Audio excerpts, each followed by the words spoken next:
Cinematographers or directors of photography are the people behind the scenes in charge of giving a film or production its unique visual style. They will work very closely with the directors, camera crew and lighting teams to create the exact image that they want.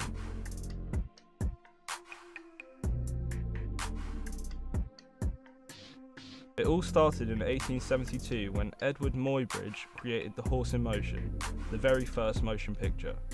Muybridge conducted an experiment to settle the debate on if a horse had all of its hooves off the ground at one single moment. To do this, he set up 12 cameras across the racetrack. As the horse ran down the track, it set off a series of tripwires, triggering the cameras to take photos. When you put this series of images together in a loop and play it quickly, it creates an illusion of the horse running.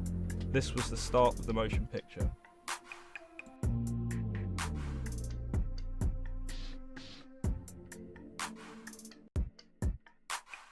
Fast forward a couple of years to 1889, Thomas Edison put a team together with the goal of creating the first motion picture camera. They created the strip kinetograph. This invention used Eastman Kodak's flexible film rolls and a rapidly spinning shutter disc to quickly capture consecutive images that can be put together to create the illusion of motion. They later created the kinetoscope, which allowed people to watch the films that have been captured on the device. People would pay 5 cents to watch a short silent film about 20 to 30 seconds long.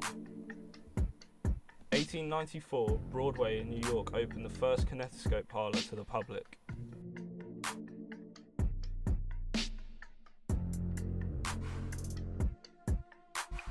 This led the way for two brothers who later became known as the Lumiere brothers to develop the cinematograph.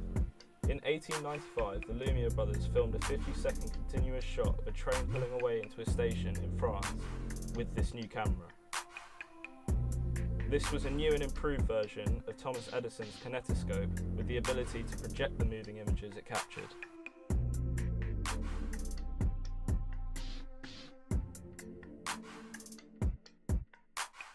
Upcoming camera production company Bell & Howell realised there was a large issue with LB cameras as they were made primarily with wood and leather, making durability a big issue.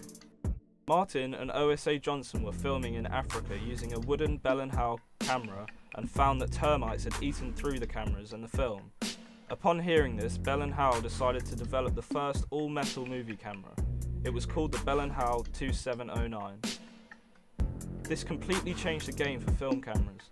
In 1908, Bell & Howell decided to only manufacture cameras and projection technology with 35mm film. This marked a standardization in film. By 1919, almost all of Hollywood films were using Bell & Howell film cameras.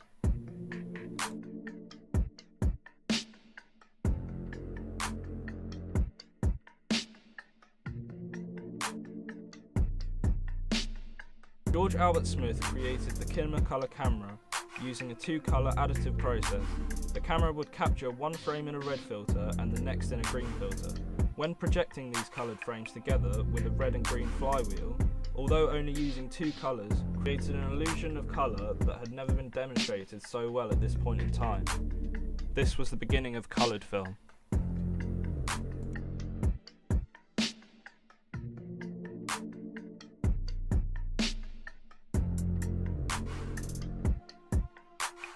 Fast forward again to 1932 and a company called Technicolor perfected the 3-strip Technicolor system. Using a beam splitter, they captured light on 3 pieces of film.